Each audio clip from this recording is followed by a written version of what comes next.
나무아미타불, 나무아미타불, 나무아미타불. 반갑습니다.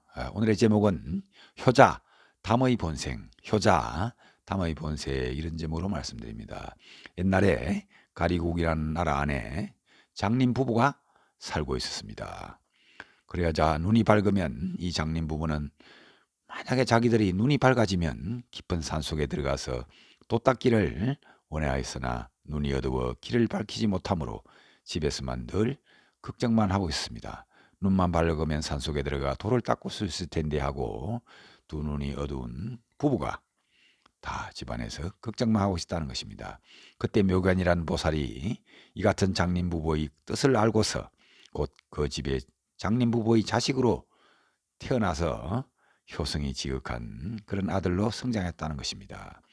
이 묘견이라는 보살이 그 장님 부부의 아들로 태어나 나이 10살이 되자 부모님께 여쭙기를 다음과 같이 말하는 것입니다.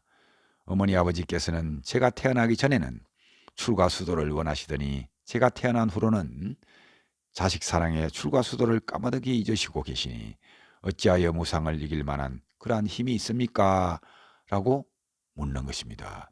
세월은 참으로 무상하여 기다려주지 않습니다. 본래의 뜻을 살리어 지금이라도 입산수도하신다면 소자도 기꺼이 모시고 가서 봉양 올리겠습니다. 라고 말하는 것입니다.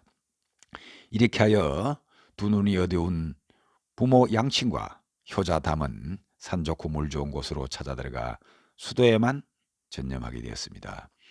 그리고 효자 담은 늘 마음이 자비롭고 성정이 어여뻐서 풀 한 폭이 나무 한 그루도 사랑스럽게 잘 길렀으며 나는 새와 기는 짐승들을 자비롭게 대해 그가 가는 곳에는 짐승들이 떼를 지어 모여들어 함께 했다는 것입니다. 이 같은 아들 담이 사냥꾼에게 어느 날 사슴 가죽을 얻어서 옷을 만들어서 입은 뒤에는 그의 집까지 여러 무짐승들이 모여서 살아 마치 지상낙원과 같은 그런 삶을 살게 되었다는 것입니다. 아버지 어머니가 아미타불을 연물하면 새와 짐승들은 관음세지를 노래하고 또 어머니 아버지가 상기오계를 읽는다면 새와 짐승들은 사홍서원을 발언하며 마치 인간과 축생의 화합장이 되었다는 것입니다. 그런데 하루는 가리우의 왕이 사냥을 하고자 여러 대신들을 데리고 산속에 들어왔다가 숲속으로 물을 들어가는 담을 보고는 사슴의 가죽을 쓰고 물 들어가는 담을 보고는 사슴인 줄 알고 그만 임금이 화살을 쏘아 담을 쓰러뜨리게 되었다는 것입니다. 그러자 코끼리는 어금니로 죽고, 즉 코끼리는 어금니 때문에 죽고 물소는 뿔로 죽는다더니 물소는 뿔 때문에 죽는다더니 짐승은 살로 죽는구나, 살 때문에 죽는구나, 이와 같이 화살에 맞아 쓰러진 담이 말하면서 이와 같이 쓰러졌다는 것입니다. 짐승인 줄 알고 쫓아왔던 왕은 깜짝 놀라며 후회하였으나 이미 때는 늦었다는 것입니다.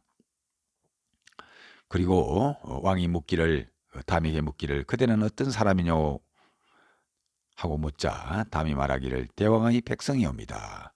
눈이 먼 부모를 모시고 평화롭게 살았으나 이제 대왕의 화살에 맞아 죽게 되었습니다.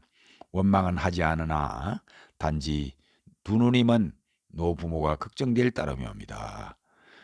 그러자 왕이 묻기를 부모님은 어디에 계신가? 바로 저곳에 계십니다. 효자여 걱정하지 말라. 내가 그대를 대신하여 시봉이 되겠노라.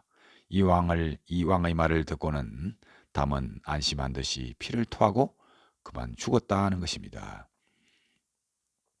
산에 올라 이 얘기를 하니 늙은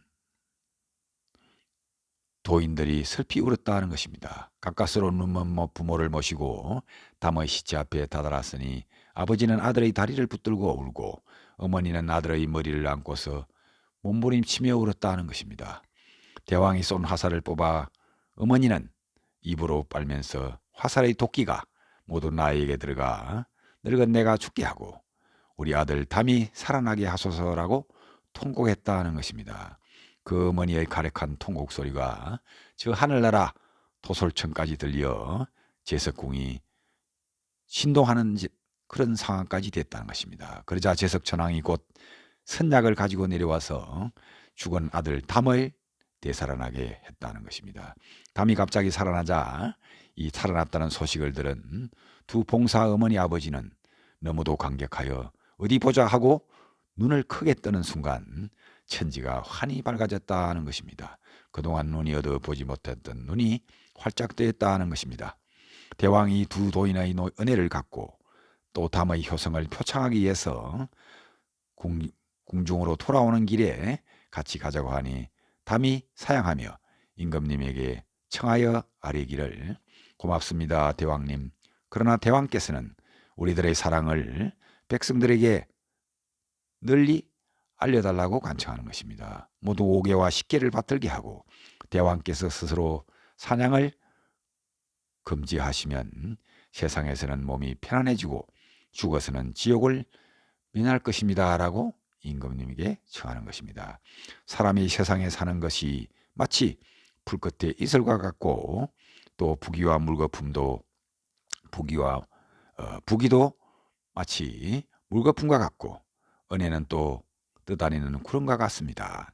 그 안에 무엇을 구하여 전전긍긍하겠습니까? 지금 임금님께서 왕위를 수용하시는 것은 즉 임금으로서의 그러한 복을 수용하고 살고 있는 것은 전생에 복업을 지은 그런 까닭이기 때문이니 복업을 빙자하여 다시 복업을 짓지 않는다면 다음 생은 고통을 면하기 어려울 것입니다 라고 말하는 것입니다. 대왕이 담의 지극한 정성스런 그러한 성언을 듣고 곧 궁중으로 돌아와 푹을 치고 명령하여 백성들을 모은 뒤 5개와 10개를 주고 나서 다음과 같이 말하는 것입니다. 눈이 먼 부모에게 다음과 같은 효성이 지극한 그러한 사람이 있으면 내가 대신으로 받아들일 것이고 또 만일 불효한 자가 있다면 큰 벌을 내리리라라고 말씀하시다는 것입니다.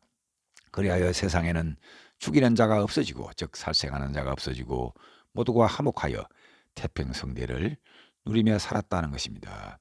서가모니 부처님께서는 이 같은 설화를 마치시고 나서 그때의 효자인 담은 바로 오늘의 나 서가열애이고 눈이 먼 부모는 오늘의 정반왕과 마야 부인 어머니이며 가리왕은 아란존자이고 가리국의 왕은 사냥을 해서 쏘았던 가리국왕의 왕은 바로 아란존자이며 천왕은 바로 미륵보살이다. 제석천왕은 바로 미륵보살이라고 말씀하셨습니다. 이 내용은 담효자경에 나오는 그런 내용이기도 합니다. 감사합니다. 나무 아미타불, 나무 아미타불, 나무 극락도사 아미타불.